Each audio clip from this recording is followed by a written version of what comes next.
की सलामती हो। आइए तशरीफ रखिए, अपनी जगहों पर बैठे। कि क्या राख का बुत का जिक्र बाइबल में है या नहीं है?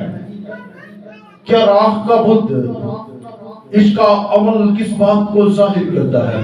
और जो रोजे हैं ये कहां से इसका आगाज हुआ और कैसे आगाज हुआ, इसकी तारीख क्या है, इसकी हिस्ट्री क्या है, आज हम इसको थोड़ा सा सीखने की कोशिश करेंगे। मेरे साथ निकालेंगे दानियल की किताब हिजकिय्याह की आगे आएगी, उसका 9 बाब है और उसकी 3 और 4 आयत आज सुबह हम यहाँ पर तलावत करेंगे। जी हम सबने निकाल लिया है तो खुदावंद के फजल से मैं पढ़ना शुरू करता हूं। और मैंने खुदावंद खुदा की तरफ रुख किया और मैं मिन्नत और मुनाजात, गौर कीजिएगा, लिखा है कि मैंने खुदावंद की तरफ रजू किया। पहला काम किया गया, रजू किया। अब दूसरी बात क्या कर रहा है वो मुसन्निफ लिख रहा है कि मैं मिन्नत और मुनाजात करके, यहां पर 2 काम और, पहले खुदावंद की तरफ से रजू किया, फिर उसने मिन्नत की और मुनाजात की। मिन्नत का मतलब है तरला करना, रिक्वेस्ट करना, और मुनाजात का मतलब जो बनता है उसको जो हम उर्दू की जो डिक्शनरी है उसमें अगर देखेंगे तो वहां पर बनता है कि भजन गाना, खुदावंद की तारीफ करना। ठीक है जी। और मुनाजात करके और रोजा रख कर। अब चौथा काम क्या है? रोजा रख कर। पहले रजू किया, फिर बिनत तरला किया, फिर मुनाजात की, अब चौथा काम क्या है? रोजा रख कर और टाट ओढ़ कर। 5वां काम क्या है जी? और टाट ओढ़ कर। और छठा काम है राख पर बैठकर। छठा काम राख पर बैठकर। और 7वां काम है उसका तालिब हुआ। या एक आयत में 7 काम हमने पढ़े हैं और चौथी आयत में लिखा है और मैंने खुदावंद अपने खुदा से दुआ की। जब खुदावंद का तालिब हुआ उसके बाद अगली आयत में 8वां काम क्या कर रहा है वो नबी आखरा? 8वां काम क्या कर रहा है? दुआ कर रहा है। और खुदावंद अपने खुदा से दुआ की और इकरार किया और कहा कि ऐ खुदावंद अजीम और वहीब खुदा, तू अपना फरमा बरदार मोहब्बत रखने वालों के लिए अपने अहद और रहम को कायम रखता है। खुदावंद का पाक कलाम पढ़ा, सुना और समझा जाना हमारे लिए बरकत का सबब ठहरे। आमीन। सो मेरे अजीजों, आज 2 बातों पर गौर करेंगे। एक राख और दूसरा रोजा। क्या राख का जो बुत है इसका बाइबल मुकद्दस में कहीं हमें जिक्र मिलता है? कहीं मिलता है हमें जिक्र? कभी आपने सुना है या पढ़ा हो बाइबल में से? इसका जिक्र हमें बाइबल मुकद्दस में से नहीं मिलेगा। राख के बुत का नहीं मिलेगा, सिर्फ राख का आपको जिक्र मिलेगा। और जो राख का जिक्र है वो टोटल 39 बार आपको बाइबल मुकद्दस में से मिलेगा। 39 39 बार, एकम 40 बार राह का आपको जिक्र बाइबल मुकद्दस में से मिलेगा, जिसमें से 38 बार जो जिक्र इसका मिलेगा वो पुराना अहद नामा में से मिलेगा, और जो एक बार इसका आपको जिक्र मिलेगा वो इब्रानियों की किताब 9 बाब में एक बार उसमें से आपको राह का जिक्र मिलेगा। राह के बुत का जिक्र हमें बाइबल में से कहीं नहीं मिलेगा, और सिर्फ राह का जिक्र हमें मिलेगा। अब जो राह है, इसका पहले जमाना में इस्तेमाल कैसे किया जाता था, सबसे पहले हम इस बात को जानेंगे कि जब कौम पर मुश्किल आती है या किसी इंसान पर जो खुदा के साथ चलने वाले लोग होते थे और वो अपनी रवशों से बिगड़ जाते थे, बुरी रवशों में पड़ जाते थे, उसके बाद उन पर मुसीबत आती थी, और उस वक्त फिर जब वो खुदा के हजूर में झुकते थे तो खुदा के हजूर में झुककर वो रोजे रखते थे और टाट ओढ़ते थे और राख अपने सर पर डालते थे या राख पर बैठ जाते थे और खुदा के हजूर में दुआ करते थे। जिस तरह हमने इस मरकजी आयत में से पढ़ा है, और दानियल ने कहा, और ये दानियल जो है ये अपने लोगों के लिए खुदा से दुआ कर रहा है। जो 9वां बाब है, 9 चैप्टर है, इसमें ये सारा क्या है, ये यहाँ पर दानियल अपने लोगों के लिए दुआ कर रहा है, और दुआ करने से पहले क्या उसने किया, उसने रोजा रखा और खुदा और लिखा है कि मैंने खुदावंद की तरफ रुख किया, वो खुदा की तरफ आया, वो खुदा की तरफ मुड़ा और उसने खुदा की तरफ रुख किया और उसने कहा कि मैं मिन्नत करके और मुनाजात करके और रोजा रखकर और टाट ओढ़कर और राख पर बैठकर उसका तलब हुआ, और मैंने खुदावंद अपने खुदा से दुआ की और इकरार किया। वो दुआ कर रहा है कौम के लिए, उससे पहले भी कौम के लिए दुआ हो चुकी है। अगर आपके पास, जिसके पास खुदा का कलाम है, वो जल्दी से आस्तर 4 बाब निकालेंगे, उसकी पहली आयत से पढ़ेंगे, तो ये पहले भी अमल हो चुका है। आस्तर 4 बाब की पहली आयत से कोई भी निकाले जल्दी से, ये पहले भी हो चुका है। कौम के लिए पहले भी ये अमल दोहराया जा चुका है, और ये कोई एक बार नहीं बल्कि कई बार ये अमल दोहराया गया है। और मैं इसमें से आपको पढ़ के सुनाऊंगा कि जब मर्दगी को वो सब जो किया गया था मालूम हुआ, तो मर्दगी ने अपने कपड़े फाड़े और टाट पहने और सर पर राख डालकर शहर के बीच में चला गया, और वो बादशाह के फाटक के सामने भी आया, क्योंकि टाट पहने कोई बादशाह के फाटक अंदर जाने ना पाता था। और हर सुबह में जहां कहीं बादशाह का हुक्म और फरमान पहुंचा, यहूदियों के दरमियान बड़ा मातम और रोजा और गिरयाजारी और नोहा शुरू हो गया, और बथेरे टाट पहने राख में पड़ गए। आमीन।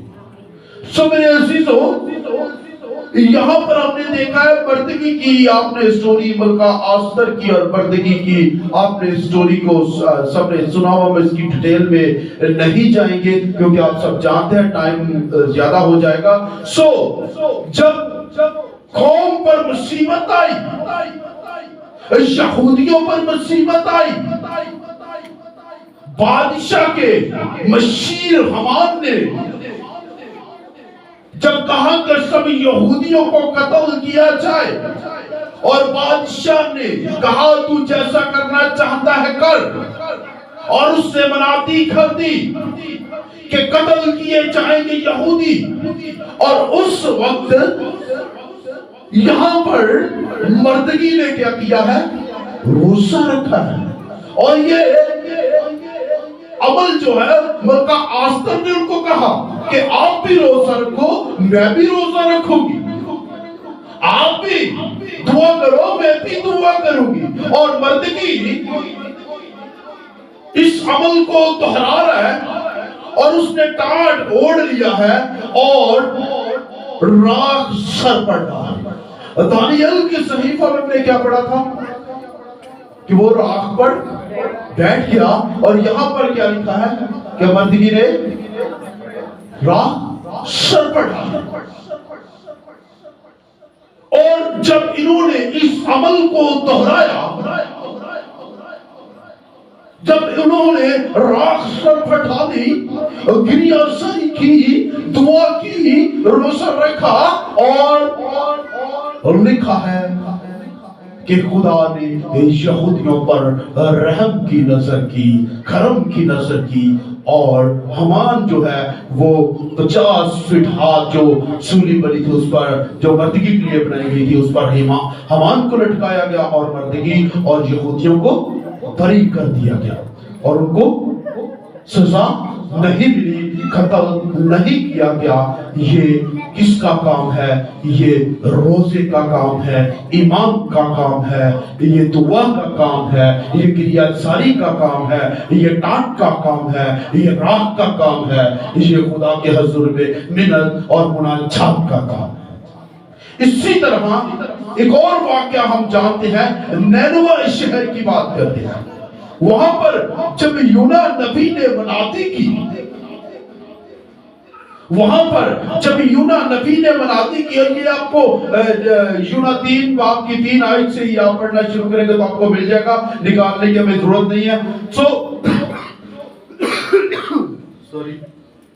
تو جب یونا نبی نے منادی کی اور لوگوں نے روزہ رکھا، اور بادشاہ کو جب پتا چلا، بادشاہ کو جب پتا چلا کہ ہمارے ملک کو تباہ و برباد کیا جائے گا، ہمارا ملک نیست و نابود ہو جائے گا، خاتمہ ہو جائے گا، آفتیں نازل ہوں گی، مصیبتیں ہوں گی، پریشانیاں ہوں گی، ہمارے لیے یہ بڑے دکھ اور کرب کی بات ہے۔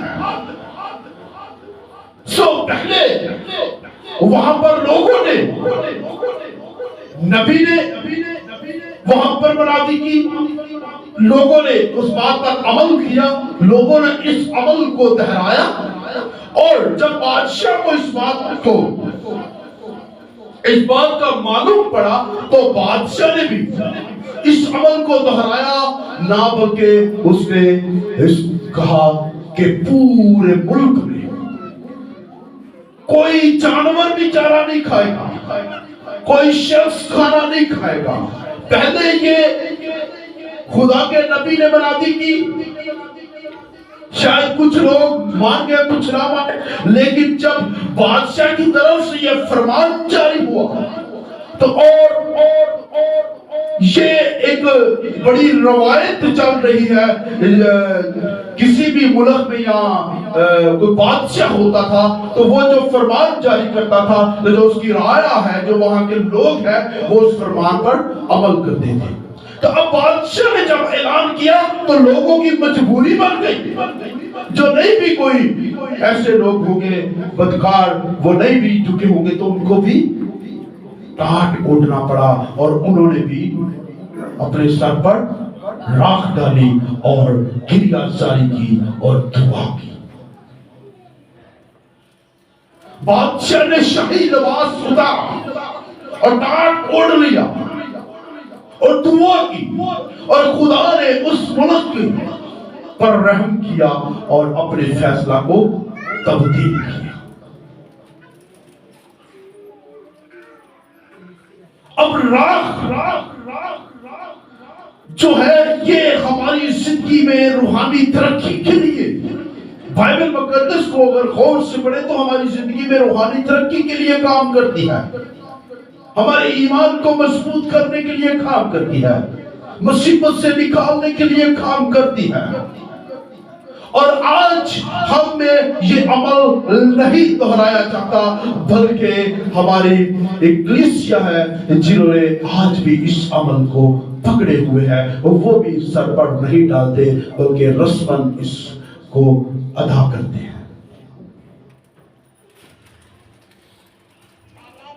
छठी सदी में राख के बुत का आगाज किया गया था, और जब छठी सदी में राख के बुत का आगाज हुआ तो उस वक्त सिर्फ और सिर्फ इसको जो है वो अपने सर पर या माथे पर नहीं लगाते थे। लेकिन एक सदी के बाद जब 7वीं सदी आई तो इसको क्या किया, उन्होंने माथे पर सलीब का निशान बनाना शुरू कर दिया। ये 7वीं सदी में ऐसा अमल शुरू हुआ। ये रोम की तरफ से, रोमन कलीसिया की तरफ से ये अमल जारी हुआ था, और उस वक्त ये सारी कलीसियाएं, जितनी भी कलीसियाएं थी, ये सब की सब इसको जो है वो अमल को दोहराती थी। और 16वीं ये अमल चलता रहा और 16वीं सदी में जाकर इस अमल को चैलेंज किया गया, और प्रोटेस्टेंट कलीसिया ने इसको चैलेंज किया और उन्होंने कहा कि ये बिदअत का काम है, इसको अपने दरमियान से बाहर निकाल डालें। और उस वक्त बहुत सारी कलीसियाएं इस काम से बाहर निकली और इस अमल को दोहराना उन्होंने बंद कर दिया। अब जो राख हमारे पास होती है, जो हमारी अभी कुछ कलीसियाएं, जिनमें सबसे बड़ी कलीसिया कैथोलिक कलीसिया है, वो इस अमल को दोहराती हैं, वो राख के बुत को दोहराती हैं। तो ये राख जो है ये कहां से आती है? इसकी तारीख हमने जान लिया कि ये 6ठी सदी से इसका आगाज किया गया था, और बाइबल में इसका जिक्र हमें मिलता है। लेकिन अब जो राख है, ये राख कहां से आती है और कैसे इसको तैयार किया जाता है? जो हमारा खजूरों का इतवार होता है, जिसको हम पाम संडे कहते हैं, जब कलीसिया जुलूस की सूरत में खजूरों की डालियां, पत्तियां लेकर गुजरती है और चर्च में जाती है, तो उस वक्त उन पत्तियों को इकट्ठा कर लिया जाता है और उनको सुखाकर उनसे राख तैयार की जाती है। ये बड़ी सुनने वाली बात है। जो पत्तियां जुलूस में इस्तेमाल की जाती हैं, जो डालियां उन्होंने पकड़ी होती हैं, उनको क्या करते हैं, अंदर जाके पकड़ लेते हैं और रखते हैं पास, और उनको खुश्क करते हैं और उससे राख बनाई जाती है, और वो राख अगले सीजन के लिए इस्तेमाल करते हैं। मतलब ये जो सीजन गुजर गया, अब जो हमारे पास पाम संडे आएगा, खजूरों का इतवार आएगा, उसमें क्या होगा, उसको अपना लेंगे, जमा करेंगे, खुश करेंगे और उनसे राख तैयार करेंगे, और अगले राख के बुत में उस राख को इस्तेमाल करेंगे और माथे पर सलीब का निशान बनाएंगे।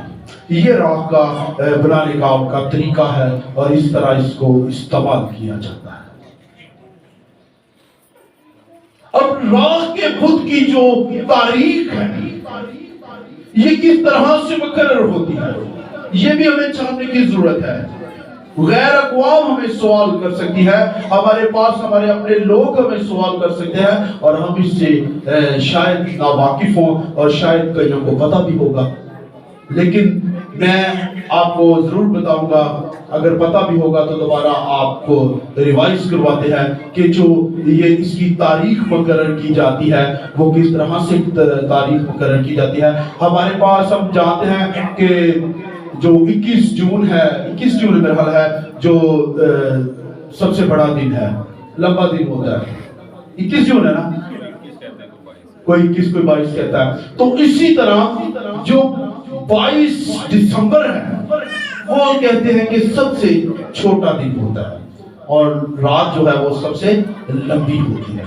اب جو 22 دسمبر والا جو مہینہ ہوتا ہے اور اس میں جو چاند نکلتا ہے، غور کیجئے گا بات پر، 22 دسمبر والا جو مہینہ ہوتا ہے کرسمس والا مہینہ ہم کہہ سکتے ہیں، یہ بھی اس کو کرسمس کا مہینہ بھی کہتے ہیں، اور کچھ لوگ جو چھوٹا دن ہے 22 دسمبر کا اس کو بھی لیتے ہیں۔ تو آپ اس کو ایزی کر رہے ہیں کہ کرسمس کا جو مہینہ ہوتا ہے اس میں جو چاند نکلتا ہے اس چاند کو چھوڑ دیں، اور اس کے بعد پہلا چاند اس کو بھی چھوڑ دیں، دوسرا چاند اس کو بھی چھوڑ دیں، اور جو تیسرا چاند ہوتا ہے وہ تیسرے چاند کا جو پہلا بدھ ہوتا ہے وہ ہوتا ہے کون سا بدھ؟ کہہ دو رات کا بدھ، کہہ دو کچھ نہیں ہوتا، وہ وہی ہوتا ہے۔ کرسمس والا جو دسمبر والا جو چاند ہے اس کو آپ نے چھوڑنا ہے، 25 دسمبر والا، ٹھیک ہے جی۔ اس کے بعد جو تیسرا چاند ہوگا اس کا پہلا بدھ جو ہوگا اس کو راہ کا بدھ کہا جاتا ہے۔ اب وہ یہ آئے گا فروری میں یا مارچ میں، اسی دوران میں رہے گا۔ تیسرا چاند کا جو پہلا بدھ ہے یا فروری میں آئے گا یا مارچ میں آئے گا۔ اس بار بڑے خوبصورت دن میں آ رہا ہے نا، جو دنیاوی لوگ ہیں ان کے لیے بڑا خوبصورت دن ہے، لیکن روحانی لوگوں کے لیے خوبصورت دن جو ہے وہ خدا کا ہر دن خوبصورت ہوتا ہے۔ ہر دن ہمارے لیے پیار محبت کا دن ہے، اپنے والدین سے، بھائیوں سے، عزیز و اقارب سے ہم محبت کا دن رکھتے ہیں، کیونکہ ہمارے اسی کا نام محبت ہے، تو ہمارے لیے ہر دن محبت ہے۔ یہ فروری اور مارچ میں رہے گا، نہ یہ جنوری میں جائے گا نہ یہ اپریل میں جائے گا، انہی دنوں میں آئے گا۔ جو میرا خیال ہے آگے نیکسٹ آئے گا، شاید میرا خیال ہے کہ وہ مارچ میں جائے، شاید مارچ میں جو راہ کا بدھ جائے گا۔ سو میری چیزوں، یہاں تک آپ کو سمجھ آگی بات کی کہ راہ کے بدھ کی تاریخ کو کس طرح سے مقرر کیا جاتا ہے؟ بتا سکتے ہیں آپ کس طرح سے؟ کون سے چاند سے؟ تیسرے چاند کے کیڑی تاریخ کو؟ تاریخ کوئی نہیں، پہلا بول دے، تاریخ کوئی نہیں، پہلا بول دے گا، وہ جیڑی مرضی تاریخ دیا جائے، ہوئے گا تیسرے چاند۔ ٹھیک ہے جی، یہ ہے اس کی ہسٹری جو آج ہم دہرا رہے ہیں۔ کیا ہمیں اس عمل کو دہرانا چاہیے؟ بہت سے لوگ یہ سوال کرتے ہیں کہ یہ کیتھولک کلیسیا یہ اس عمل کو دہراتی ہے، کیا یہ صحیح ہے یا نہیں؟ لیکن ہم اس کو غلط نہیں کہہ سکتے، کیونکہ یہ اکارڈنگ ٹو بائبل ہے، یہ خدا کے کلام سے ہے۔ یہاں پر لوگ راکھ کو اوڑھتے تھے، راکھ اپنے سر پر ڈالتے تھے، راکھ پر بیٹھتے تھے۔ اگر ہم اس بات کو یاد کر کے اپنے اس گناہوں سے باہر نکل جائیں تو یہ کوئی بری بات نہیں ہے، اچھی بات ہے۔ ہم اپنے ماتھے پر راکھ لگا کر دعا کر سکتے ہیں کہ خدا باپ میں گنہگار ہوں، میں نے بدی کی ہے، میں پریشان ہوں، میں نے جو کچھ ہوا میں اس کے لیے اپنے گناہ کا اقرار کرتا ہوں اور توبہ کرتا ہوں۔ یہ اچھا عمل ہے، برا نہیں ہے۔ اب ہم چلیں گے روزے کی طرف۔ اب روزے کا آغاز ہو چکا، اسی عمل سے روزے کا بھی آغاز ہوا نا، جیسے راہ کا بدھ تیسرے چاند کے پہلے بدھ سے ہوتا ہے، اسی کے ساتھ جو ہے روزوں کو آگے ترتیب دیا گیا، اس کو ترتیب کے ساتھ دیا گیا، اور اس میں ہم نے اپنا پالم سنڈے ایڈ کیا، اور ہمارے جو مسیحی رہنما تھے، عالم دین تھے، انہوں نے پالم سنڈے ایڈ کیا۔ پھر ہم نے جمعرات کی پاک عبادت ایڈ کر لی، جس کو ہم کہتے ہیں شراکتی عبادت، اور اس کے بعد ہم نے اس میں گڈ فرائیڈے ایڈ کر لیا۔ اس کے بعد ہم نے سن رائز کی عبادت جو ہے مورننگ کا جلوس اور عبادت ایڈ کر لی۔ اب بہت سارے لوگ یہ سوال کرتے ہیں کہ کیا ہمارے روزے جو ہیں وہ 40 ہیں، ہمیں رکھنے چاہیے؟ میرے عزیزوں، میں اس بات کو مانتا ہوں کہ ہمارے روزے 40 نہیں ہیں، 365 ہمارے روزے ہیں، پورا سال ہمارے روزے ہیں۔ ہم کسی دن بھی روزہ رکھ سکتے ہیں۔ قوموں کے لیے کوئی مقرر اس وقت جو کلیسیاں یا قومیں تھی ان کے لیے کوئی مقرر وقت نہیں تھا۔ میرے آگے ہم نے پڑھنے کا مقصد یہی تھا کہ جب مصیبت آئی تو انہوں نے کیا کیا؟ روزہ رکھا، ٹاٹ اڑا، خاک पर बैठे या खाक सर पर डाली, दुआ की, मुनाजात की, गिरियाजारी की और खुदा के हुजूर में फरियाद की और खुदा ने उनकी दुआ को सुना। रोजा जब भी आप मुसीबत में हो, दुख में हो, परेशानी में हो, आप इस अमल को दोहरा सकते हैं। हमें उन 40 दिनों का इंतजार नहीं करना चाहिए, रोजों के सीजन का इंतजार नहीं करना चाहिए, बल्कि हमें इस अमल को दोहरा लेना चाहिए। हमें रोजा जब मर्जी हम रख सकते हैं, इसके लिए हमारे लिए कोई वक्त टाइम मुकर्रर नहीं है। बाइबल में ना वक्त है, ना टाइम है, ना रखने का, ना खोलने का। 3-3 दिन का, 7-7 दिन का लोगों ने रोजा रखा और बहुत सारे लोगों का ख्याल है कि यीशु मसीह ने 40 दिन का रोजा रखा। हालांकि बाइबल मुकद्दस में लिखा है कि 40 दिन यीशु मसीह ने क्या किया था? दिन और रात क्या किया था? वादा किया था। लेकिन अगर ये 40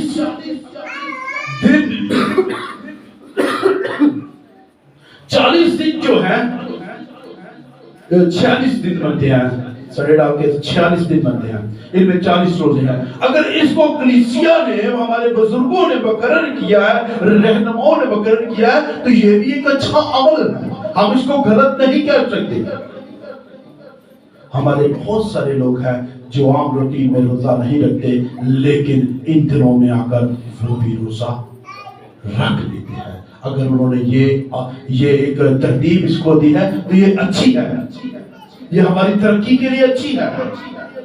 कम से कम कई लोग शर्मो शर्मी रख लेते हैं जी, हैगा ना इंज। कई लोग देखो वेखी रख रहे हैं, चल यार रोजे रोजा रख ही नहीं। तो ये अमल एक अच्छा अमल है।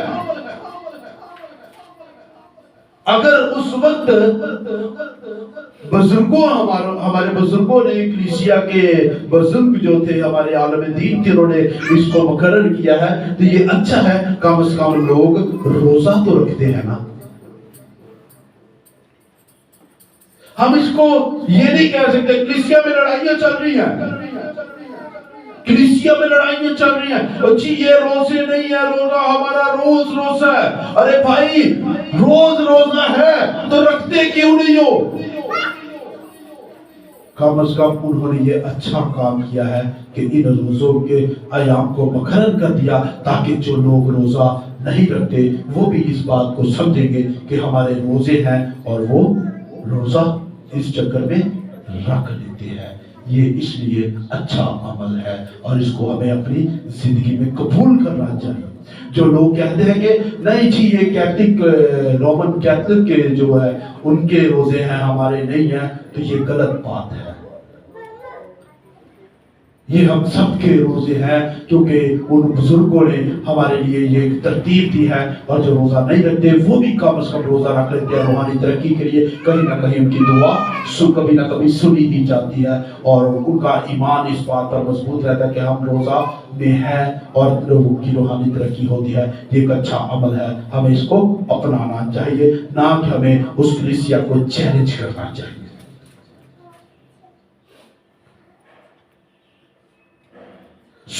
मेरे चीजों,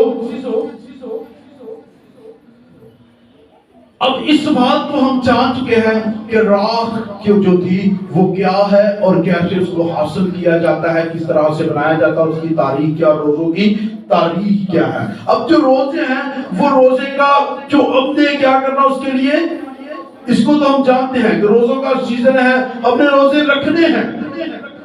ये नहीं कहना कि कैथलिक ने ये बनाया, उनका रूल है, या इब्तदाई कलीसिया ने बनाया था, उनका रूल है। नहीं, ये ऐसा नहीं है। हम सब ने रखने इस अमल में शामिल होना है और हमें अपने आप को पाक साफ करना है, खुदा के हुजूर में झुकना है। नीचे कपड़ा बिछाए, दुआ करें, खुदा के हुजूर में फरियाद करें और खुदा से मिन्नत करें और ईमान की मजबूती के लिए रोजा आप रखें।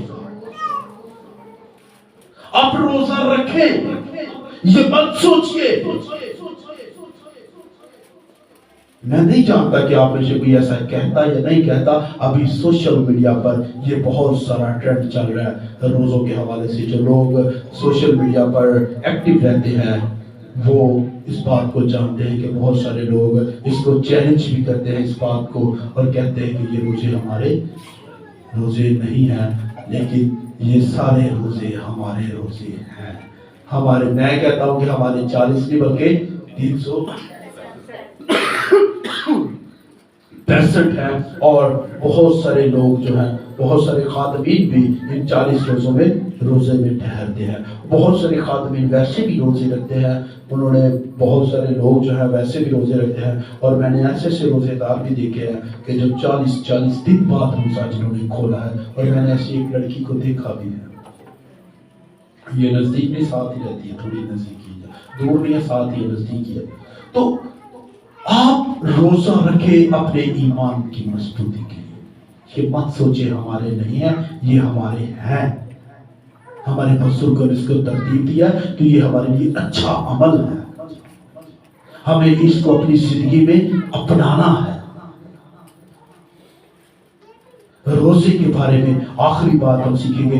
یسایہ نبی کیا کہتا ہے روزے کے بارے میں؟ اس کا یسایہ 58 باب نکالیں گے جلدی سے، اور اس کی 3 سے 6 آیت ہم پڑھیں گے. اگر کوئی نکال لے تو وہ پڑھ بھی دے.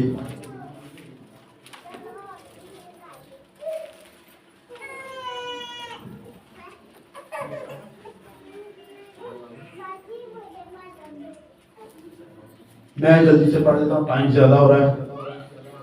وہ کہتے ہیں کہ ہم نے کس لیے روزے رکھے جبکہ تو نظر نہیں کرتا. ہم کئی بار سوچتے ہیں کہ ہم کیوں کر روزے رکھ رہے ہیں جبکہ خدا ہم پر نظر ہی نہیں کر رہا، ہماری دعا کو سنے نہیں رہا. ہم اس بات کو سوچتے ہیں اپنی زندگی پر کہ ہم کیوں روزے رکھ رہے ہیں. ہم نے روزے رکھے، ہم نے بھوک کاٹی، ہم نے اپنے پیٹ کو خالی رکھا، ہم روٹی کو ترستے رہے، ہم پانی کو ترستے رہے. میری زبان پانی کی منتظر رہی، میرا پیٹ روٹی کا منتظر رہا، اور میں نے نہ کچھ کھایا نہ کچھ پیا نہ اپنے اندر کچھ لیا، اور میں نے دعا کی لیکن میرے روزے کو خدا نے قبول نہیں کیا. اور یہاں پر لکھا ہے، وہ کہتے ہیں کہ ہم نے کس لیے روزے رکھے جبکہ تو نظر نہیں کرتا، اور ہم نے کیوں اپنی جان کو دکھ دیا جبکہ تو خیال میں نہیں لاتا. ہم کیوں ایسا کر رہے ہیں؟ ہم کیوں اپنی جان کو دکھ دے رہے ہیں؟ تو خیال نہیں کرتا، تو نظر نہیں کرتا. آگے ہم دیکھیں گے اور لکھا ہے، دیکھو تم اپنے روزہ کے دن میں اپنی خوشی کے طالب رہتے ہو اور سب طرح کی سخت محنت لوگوں سے کراتے ہو. دیکھو تم اس مقصد سے روزہ رکھتے ہو کہ جھگڑا رگڑا کرو اور شرارت کے موقع مارو. بس اب تم اس طرح کا روزہ نہیں رکھتے کہ تمہاری آواز عالم بالا پر سنی جائے. لوگ کیا کرتے ہیں اس وقت؟ یسایہ نبی اور لوگوں کو کیا رہا ہے؟ لوگوں نے شکایت کی کہ ہم کیوں کر روزہ رکھے جب ہمارا روزہ قبول نہیں ہو رہا. پھر یسایہ نبی کہتا ہے کہ تم جو روزہ رکھتے ہو اپنے دلوں کو صاف نہیں کرتے، تمہارے خیال کہیں اور ہے، تمہاری سوچ کہیں اور ہے. خالی بھوک کاٹنا روزہ نہیں ہے، شرارت کے موقع تم مارتے ہو، شرارتی کام کرتے ہو، برائی کرتے ہو، سخت محنت لوگوں سے کراتے ہو، لوگوں پر ظلم کرتے ہو. بری نفسیں تمہارے اندر ہے، برے کام تمہارے اندر ہے، بری سوچ تمہارے پاس ہے، برے خیالات سے تمہارا دل بھرا ہوا ہے، اور تم बुराई से लबरेज हो, अपने आप को पहले साफ करो, अपने आप को पहले पाक करो, अपने गुनाहों का इकरार करके तौबा करो, और तौबा करने के बाद जब तुम रोजा रखोगे फिर तुम्हारी आवाज आलमे बाला पर सुनी जाएगी। जो पहले लोग थे वो जब रोजा रखते थे वो टाट ओढ़ते और खाक पर बैठते या खाक सर पर डालते थे और पूरे दिल जान रूह सच्चाई से अपने जिंदा खुदा को पुकारते थे और जिंदा खुदा के हुजूर मिन्नत मुनाजात दुआ करते थे और खुदा से फरियाद करते थे और सच्चे दिल से खुदा को जब पुकारते थे तो तब खुदा आलमे वाला पर जो मौजूद है, जो आसमान पर तख्त नशी है, उनकी आवाज सुनता था और उनकी जिंदगी में बड़ा काम करता था और उन तमाम मुसीबतों से उनको बरी कर देता था। ये है असल रोजा। यशाया नबी भी यहाँ पर यही कह रहा है कि देखो तुम इस मकसद से रोजे रखते हो कि झगड़ा रगड़ा करो, शरारत के मुक्के मारो, बस अब तुम इस तरह का रोजा नहीं रखते हो कि तुम्हारी आवाज ज़ालिम वाला पर सुनी जाए। तो सीधा रोजा ही नहीं जिदो रखना तो ताड़ी आवाज किथों सुनी जानी है, तारा रोजा किथों कबूल होना है। पहले अपने अंदर झांको, पहले अपने अख दे शतीर नु देखो, पहचानो, फिर किसी की अख दे दिन के दिन नजर करो। आगे लिखा है क्या ये वो रोजा है जो मुझको पसंद है? ऐसा दिन कि उसमें आदमी को अपनी जान को दुख दे और अपने सर को जाओ की तरह झुकाए और अपने नीचे टाड़ और राख बिछाए। क्या तुम इसको रोजा और ऐसा दिन कहेंगे जो खुदावंद का मकबूल हो? यीशु मसीह ने कहा था कि जब तुम रोजा रखो तो क्या करना है, और अपनी सूरत को बिगाड़ना नहीं है, मुंह नहीं बिगाड़ना है। मेरा रोजा है। हमारे जो मुस्लिम भाई हैं उन्हें सुबह सुबह असी आसम भाई फैक्ट्री दे विच की होंदा है, वो आते ना सुबह सुबह ही मेरा आज रोजा है बॉस, सर मेरा रोजा आज, तो आपने मुझसे सख्त काम नहीं लेना, मैंने कुछ नहीं करना, मैं बैठा हूँ इधर, मेरा रोजा है। आते साथ ही बता। और हम जो मसीही ईमान में पैदा हुए हैं, हम जब रोजा रखते हैं तो हम किसी को अपने काम पर महसूस नहीं होने देते। और मैंने आज तक अपनी जॉब पर जाकर ये नहीं बताया, मैं अपनी मेहनत करता हूँ, काम करता हूँ, और जो वक्त खुदा मुझे देता है मैं उसमें दुआ करता हूँ। ये है आपका रोजा, ये है मसीही ईमान का रोजा। ये मसीही ईमानदार का रोजा क्या है कि शरारत अपने अंदर से निकाल दे, किसी दूसरे के साथ कोई ऐसा ना करे कि खुदा आपकी आवाज को आलमे वाला पर ना सुने। ऐसा काम नहीं करना, बल्कि आपने क्या करना है, अपनी सूरत को नहीं बिगाड़ना, सर पर तेल बनना है और वहां कोठरी में जाकर दुआ करनी, दूसरों को नहीं बताना कि मेरा रोजा। खुदा आपको इन रोजों के अय्याम में रोजे रखने का फजल दे और आप ईमान की कुव्वत से लबरेज होकर, ईमान से भरकर और अपनी जिंदगी से उन तमाम तर बुरी रवशों को निकाले और दुआ में मसरूर रहकर खुदावंद के हुजूर में गिरिया जारी करते रहे, रोजे रखे, तो खुदा आपकी जिंदगी में काम करेगा और ये आपके लिए चर्च में गवाही बनेगी। खुदावंद आप सबको आज के कलाम के वसीला से बरकत दे।